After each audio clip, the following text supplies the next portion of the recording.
it's Nikki Thompson, and welcome to Tea with Nikki.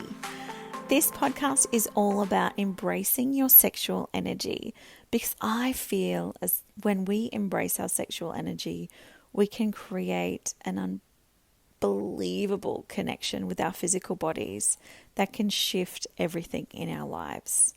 So, I'm really excited that you're here before we get into today's episode, which is all around breaking down your beliefs around sex and sexuality and all that good stuff. I would love for you to subscribe to this podcast. And as this is a new podcast, I have a huge favor to ask you. Now, I would love for you to post a review wherever you are listening to this podcast, whether it's through iTunes or whatever.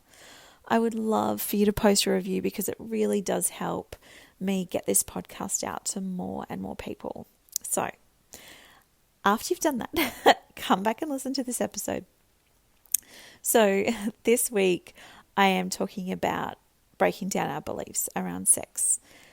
This is a huge one because I firmly believe that when we are trying to tap into our sexual energy and embrace that because it's our creative engine, we can't do any of that shit until we have actually torn down or analyzed our beliefs around sex. Because quite often our beliefs around sex, they stem back right to when we're a child. And we hold on to them, whether we know it or not. They're unconscious, right? But until we start to do the work around those beliefs, we can't let them go.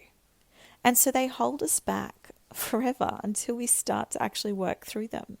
So we have both positive and negative beliefs. Now, beliefs are great. They serve us because when we have beliefs around how things are, how things work, who people are, who we are, they serve us in our life. They help us to move forward. They help us to live our lives. They help us to create connections.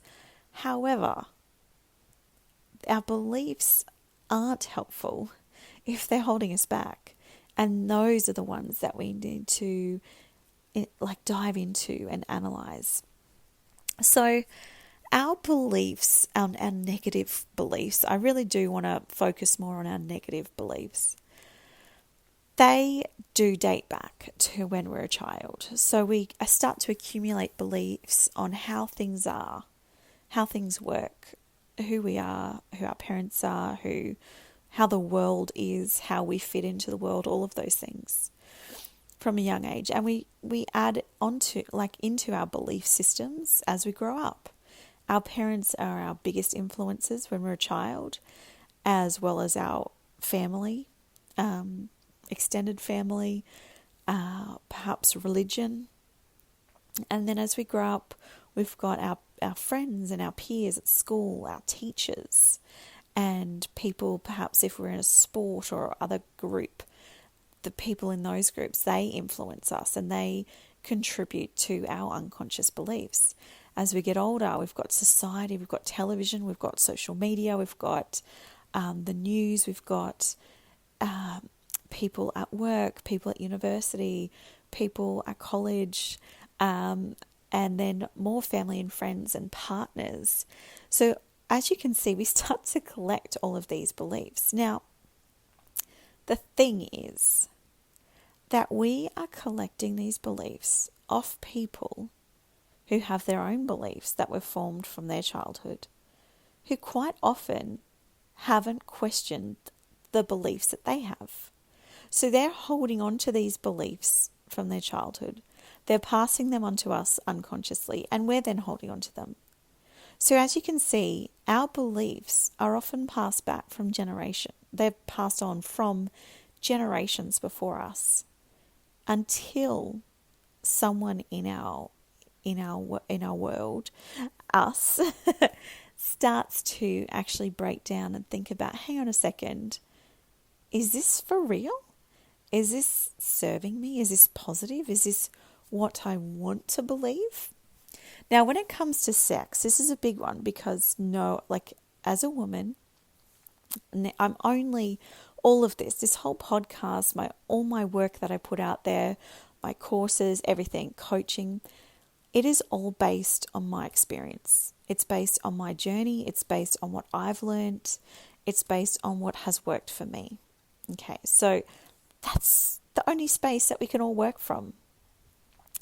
And so when it comes to the beliefs around sex, for me, growing up in a Catholic family, growing up and then going to a Catholic high school, the beliefs around sex was that, particularly for girls, it's dirty.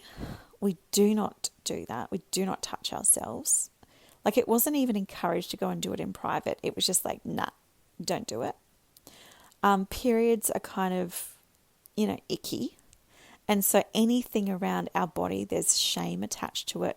Anything around our reproductive system, our sexual pleasure, all of that, there's like this icky shame attached to it.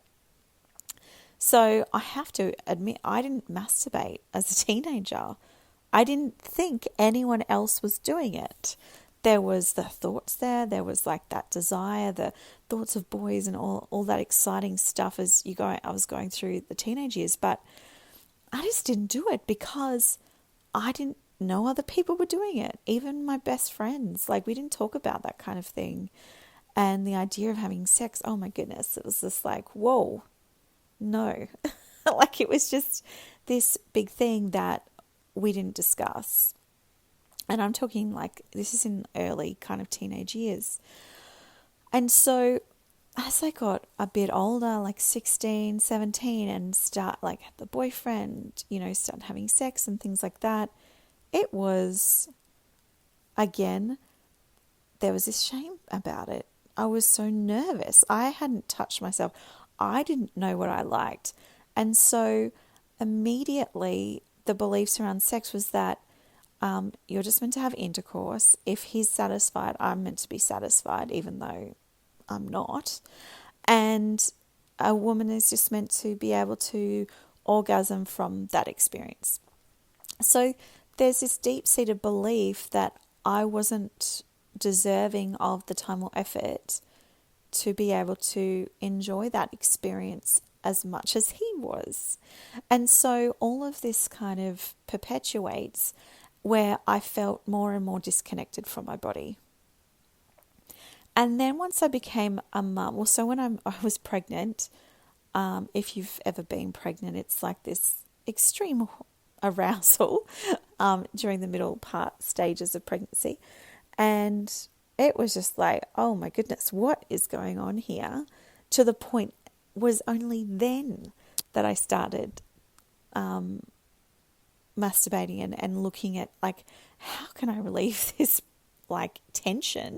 Because my husband at the time, he wasn't able to do as much as I was needing.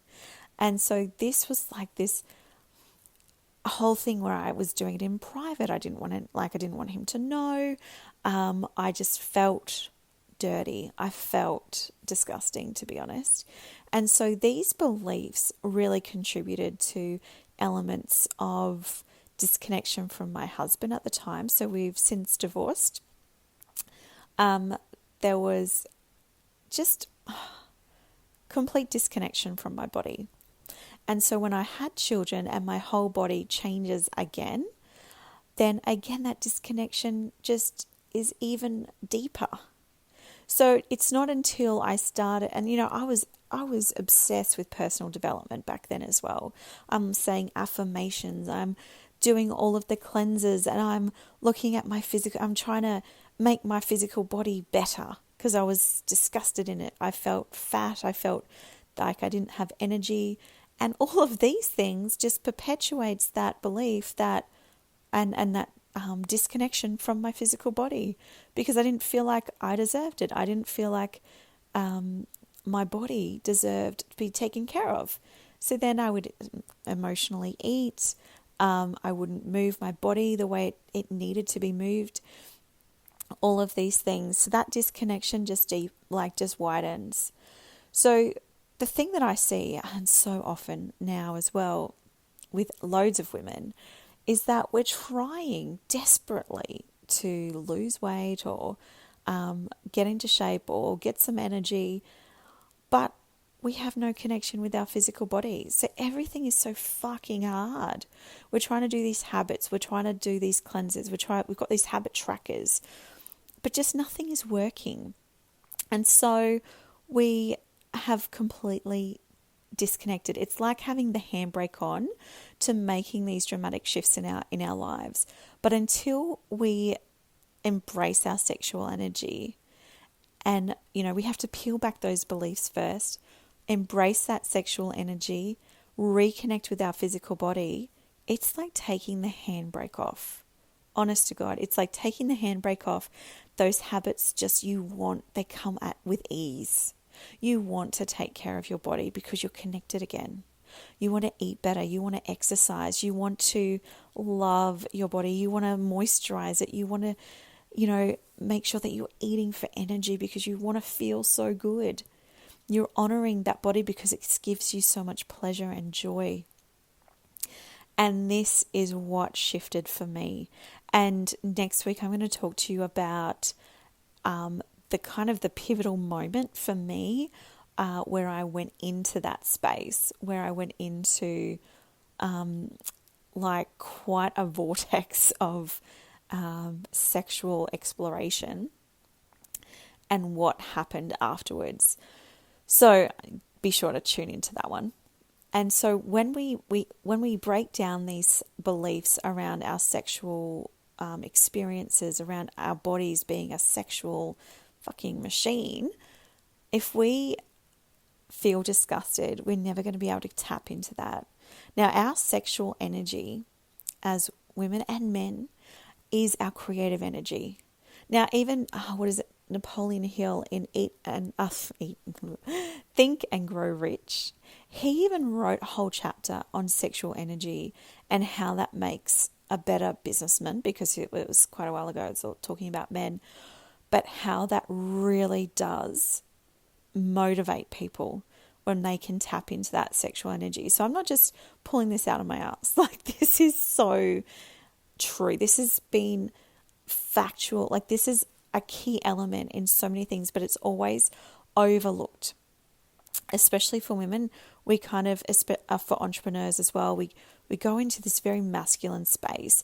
Everyone's touting these very masculine strategies and methods for creating, right? But we can tap into this engine and just create from a space of absolute amazement and bliss and excitement. It's phenomenal, but we need to do that. So we need to break down those beliefs first before we can embrace that sexual energy. Now, I'm going to leave it there. I am going to jump in for next week and talk about my pivotal moment. Now, if you want to learn any more, head to nikkithompson.com.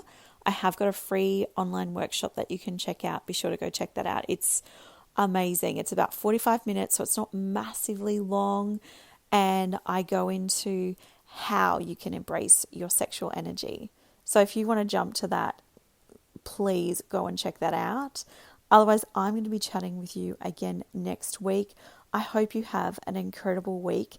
And as always, if you have a question for me, if you want to share something on the podcast about embracing your sexual energy, send me an email, nikki@nikkithompson.com.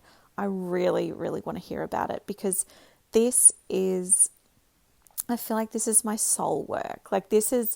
I want to see women shift. I want to see women be like, holy shit, of course, this makes sense.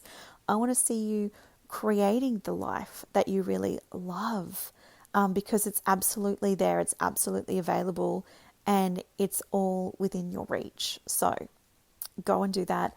I hope you have an awesome week, and I will talk to you next week. Bye.